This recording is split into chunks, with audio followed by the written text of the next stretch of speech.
Nakaparadang tricycle sa Calasiao, Pangasinan, tinangay ng mga hindi pa nakikilalang kawatan. Nakaalerto si Joan Punsoy. Tinangay ng mga hindi pa nakikilalang kawatan ang isang tricycle na ipinarada sa harap ng isang compound sa Sitio Bacol, Barangay Malabago, Calasiao, Pangasinan. Ayon kay Mildred, hindi tunay na pangalan sa kanyang kapatid ang tricycle na ginagamit sa pamamasada. Nandyan lang nakarap kaparada, naiwan niya ata yung susi. Tapos nung hindi naman nila akala nila mga dumadaan-daan lang.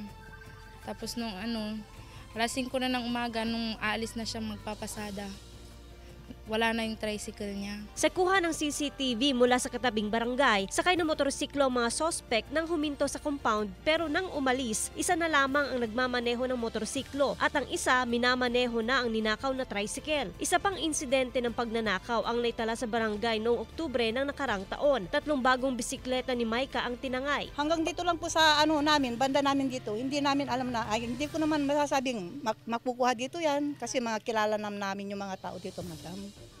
Kaya hindi ko po masasabi na hindi basta-basta mananakaw yung bike namin.